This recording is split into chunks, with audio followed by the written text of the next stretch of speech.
Fala pessoal, tudo bem com vocês? Nesse vídeo aqui a gente vai falar de tecido adiposo, que é um tipo de tecido conjuntivo especializado no armazenamento de triglicerídeos, que é um lipídio de reserva energética. E esse tecido adiposo ele é bastante simples, ele é composto basicamente de um único tipo celular denominado adipócito. Então no tecido adiposo nós vamos ter apenas adipócitos e uma grande irrigação sanguínea. Então aqui a gente não vai ter aquelas frescuras de matriz extracelular presente nas outras formas de tecido conjuntivo. Existem dois tipos de tecido adiposo, unilocular, também chamado de tecido adiposo amarelo, e o multilocular, também denominado de tecido adiposo marrom. O tecido adiposo amarelo, na realidade, ele varia na tonalidade de branco até o amarelo, tá? De acordo aí com a dieta da pessoa de beta-caroteno, que é uma substância que escurece a cor da gordura.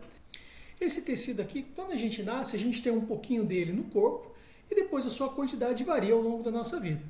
Mas ele vai estar presente por toda a nossa vida. Já o tecido adiposo marrom, ele tem a cor escura decorrente de duas coisas. Primeiro, como esse tecido aqui ele tem muita vascularização, ou seja, muitos capilares sanguíneos envolvendo os adipócitos, ali vai ter muita hemácia e dentro da hemácia a gente tem a hemoglobina, que é uma substância composta de ferro e ela tem uma tonalidade escura. E outra coisa, nas células do tecido adiposo marrom, elas possuem muitas mitocôndrias. E nas mitocôndrias existe um conjunto de proteínas que ficam situadas na membrana interna da mitocôndria denominadas citocromos. Essas proteínas de membrana também possuem uma tonalidade escura avermelhada, por isso então que esse tecido adiposo ele tem essa tonalidade mais escura, parda, marrom. E na nossa espécie, esse tipo de tecido adiposo está muito vinculado ao feto, porque o tecido adiposo marrom ele desempenha a sua função apenas quando estamos na barriga da nossa mãe. E depois que a gente nasce, a sua função vai ser substituída por outras estruturas do nosso corpo. Então, após o nascimento, ele vai desaparecendo gradualmente e quando a pessoa fica adolescente, adulto, ele fica restrito praticamente a duas partes do nosso corpo. Bom, a primeira coisa que a gente precisa saber a respeito desses tecidos adiposos é quanto à estrutura celular. As células do tecido adiposo amarelo, elas são maiores que a do adiposo marrom, são grandes, volumosas, um formato mais arredondado. As estruturas celulares, como citoplasma, núcleo e organelas, ficam na borda da célula e a maior parte do seu volume é preenchido por lipídio, formado por uma única gota grande de gordura. Esse tecido aqui desempenha diversas funções no nosso organismo. A principal delas é a reserva energética, ou seja, reserva de triglicerídeos. Mas eles também são responsáveis pela modelagem da pele, proteção mecânica contra choques, funcionando como um amortecedor, proteção térmica, funcionando como um isolante térmico, produção térmica, porque eles produzem calor, mesmo que em pouca quantidade, mas eles servem para aquecer o corpo do indivíduo. E também eles funcionam como um dimorfismo sexual secundário, porque a distribuição de gordura no corpo ela é diferenciada dos homens para as mulheres. Acontece que os estrogênios são responsáveis pelo acúmulo de gordura nas partes inferiores do corpo, como glúteos, coxa, quadril, dando esse formato aqui que a gente chama de ginoide, que significa em formato de pera. E ele é responsável também pela formação de celulite, coisa que praticamente não existe nos homens. E não para por aí, porque o tecido adiposo amarelo ele também tem função endócrina. Ele produz diversos hormônios no nosso corpo. E pelo fato desse tecido estar amplamente distribuído no nosso corpo, ele é considerado como a maior glândula endócrina do organismo. Aqui eu não coloquei todos, mas sim os principais hormônios do tecido adiposo amarelo. A leptina, que é um hormônio que atua no hipotálamo, diminuindo o apetite. O angiostinogênio, que é um hormônio que atua na pressão arterial dos vasos sanguíneos. A resistina, que está relacionada à resistência da insulina. E a adiponectina, que está relacionado ao metabolismo de glicose e ácidos graxos. Ou seja, o tecido adiposo faz coisa pra caramba do nosso organismo.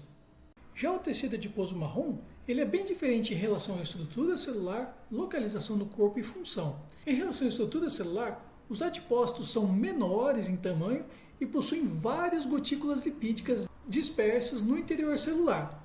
Em relação à localização, o tecido adiposo amarelo está disperso pelo nosso corpo, mais presente na região abdominal, cintura, glúteos, coxas, atrás dos braços, no pescoço, enfim.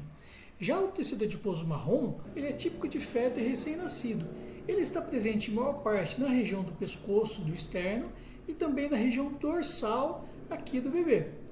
Quando a gente fica adulto, esse tecido praticamente não existe. Se ele estiver presente, vai ser basicamente na cintura escapular ou cintura pélvica. E esse tecido aqui, gente, ele tem basicamente uma única função no organismo, é termogênese, ou seja, a função dele é gerar calor para aquecer o feto dentro da barriga da mãe dele e também lá após o seu nascimento. Essa gordura ela é muito necessária Porque embora quando o feto esteja na barriga da mãe, ele esteja aquecido pelo próprio corpo da mãe, esse tecido adiposo ele ajuda a manter a temperatura interna, sobretudo do sistema nervoso. Bom, mas como que o tecido adiposo produz calor? Para isso, a gente precisa saber da estrutura interna e funcionamento da mitocôndria. A mitocôndria é uma organela feita de duas membranas, uma externa e uma interna. Essa interna tem sempre uma dobrinha. Além disso, elas possuem um espaço entre essas duas membranas, denominado espaço intermembrana, e o espaço interior da mitocôndria, denominado matriz mitocondrial.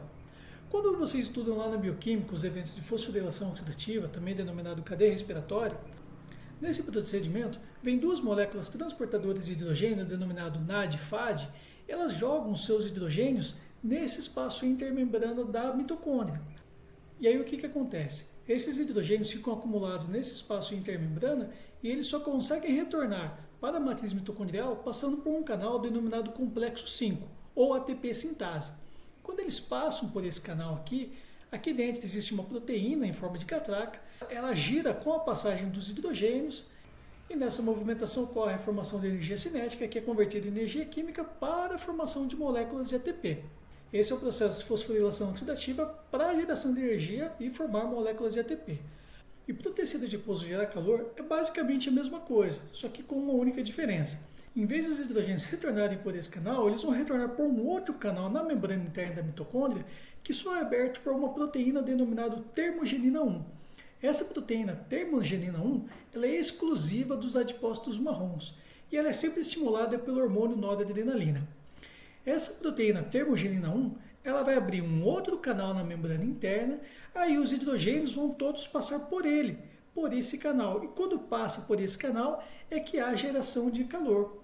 Então acontece o aquecimento da mitocôndria, que aquece o adipócito, que aquece o sangue que passa pelo tecido adiposo e esse sangue vai ser distribuído pelo corpo, aquecendo todo o corpinho do feto. Bonito, né? E dessa mesma forma que ocorre aquecimento do corpo do feto na barriga da mãe, é que ocorre aquecimento do corpo dos animais hibernantes. Então eles ficam tempos, semanas, meses, isolados, abrigados, num estado de sono aí, entre aspas, e o que mantém o corpo ativo, quentinho, é esse tecido adiposo marrom. Bom, e além do tecido adiposo marrom, o tecido adiposo amarelo e os músculos também conseguem aquecer o corpo. Eles também possuem a sua proteína termogenina. Só que no caso do tecido amarelo é denominado termogenina 2 e dos músculos é denominado termogenina 3. Bom, e para a gente encerrar o nosso vídeo, só falta falar de como que a gordura é estocada no tecido adiposo. É o seguinte, a gordura a gente sempre obtém através da alimentação. Então a gordura ela vai ser digerida do intestino delgado e do intestino delgado ela vai cair no sangue. Só que no sangue, esse triglicerídeo, ele vai ser transportado por bolotas denominadas de quilomícrons. Esses quilomícrons são bolotas feitas de colesterol e fosfolipídios e ali dentro vai ter um monte de triglicerídeo acumulado. Então, do intestino, esses quilomícrons vão circular pelo sangue, vão ser destinados ao tecido para a utilização dessa gordura, para a produção de energia, e aqueles quilomícrons que você não utilizar ao longo do dia vão ser estocados nas gotículas lipídicas dentro dos adipócitos.